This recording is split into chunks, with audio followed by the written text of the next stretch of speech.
उत्तर प्रदेश विधानमंडल के इस अपर हाउस में सफलतापूर्वक अपने कार्यकाल के लिए हृदय से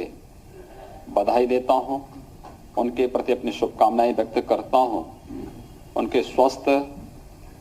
सुखद और दीर्घ जीवन की कामना भी करता हूं। हम सब जानते हैं कि आज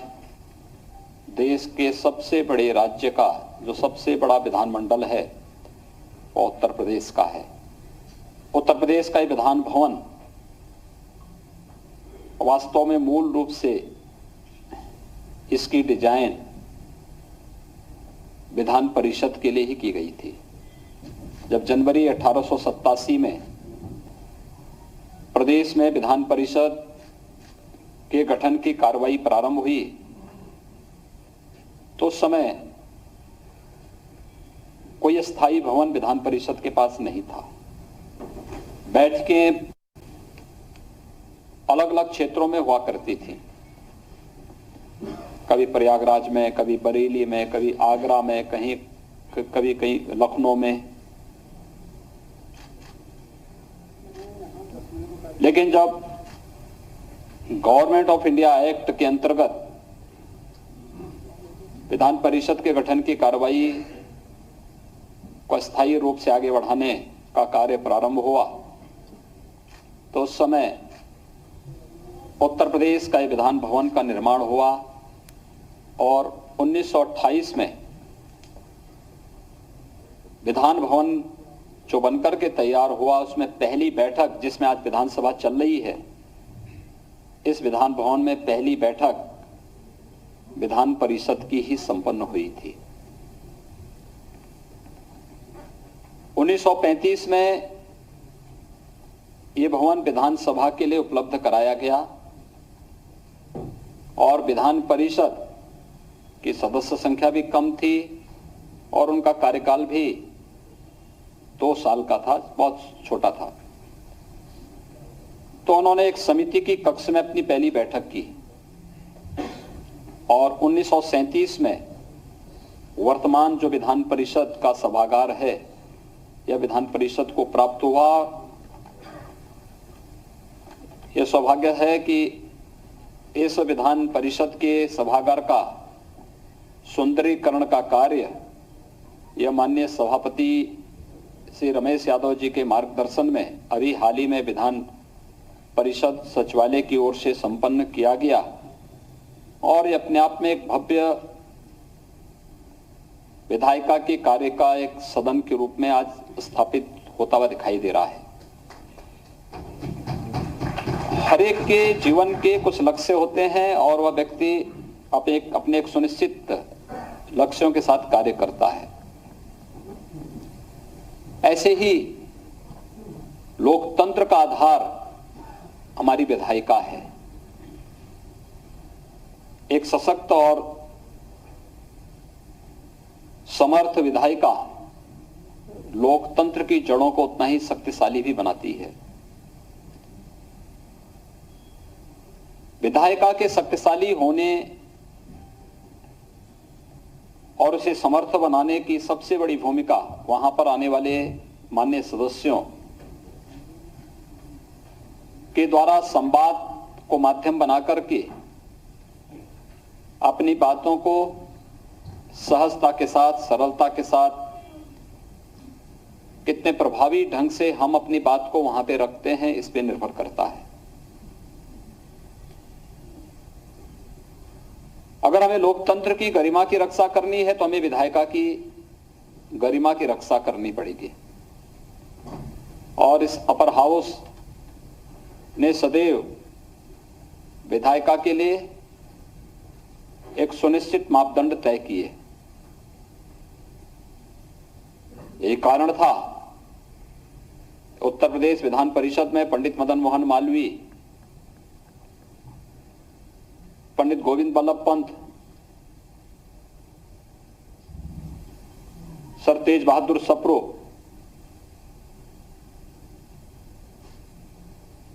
महान जो साहित्यकार और कवित्री थे, महादेवी वर्मा, जैसी विभूतियों ने इस सदन को सुशोभित किया और इस सदन के माध्यम से उन्होंने देश के सामने उत्तर प्रदेश की विधायिका, विधानमंडल और विधान परिषद की गरिमा को एक नई ऊंचाइयां भी दी। ये स्वाभाविक रूप से है, व्यक्ति आया है अपना कार्यकाल सुनिश्चित करने के बाद फिर वो आएगा, फिर जाएगा का एक क्रम तो हमेशा लगा हुआ है। लेकिन जो समय हमें मिलता है कार्य करने का, उसमें हम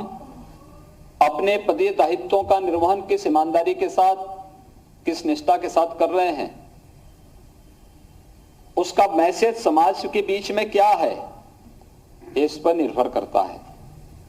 और मुझे लगता है कि वही क्षण आपके कार्यकाल को स्मरणीय भी बना देते हैं। विधान परिषद अपनी पूरी गरिमा और गौरव के साथ देश के सबसे बड़े विधानमंडल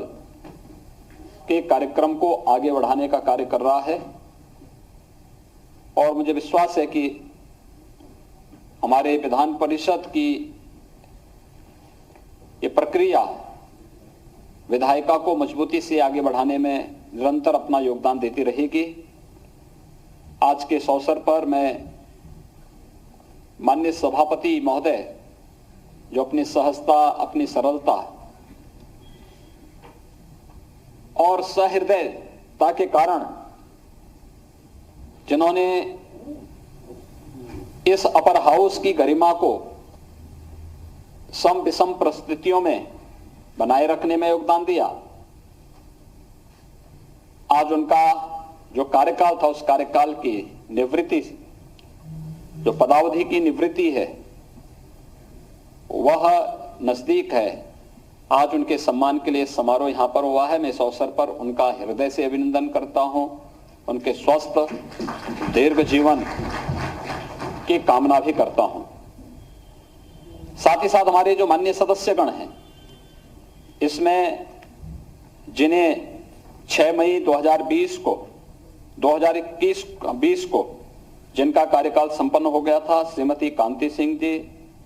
श्री केदारनाथ सिंह जी, डॉक्टर यज्ञदत्त शर्मा जी, डॉक्टर असीम यादव जी, श्री हेम सिंह पुंडीर जी, श्री संजय कुमार मिश्र जी, श्री चैतनारायण सिंह जी, श्री जगवीर किशोर जैन जी, इन सब के भी उज्जवल भविष्य की कामना करता हूं,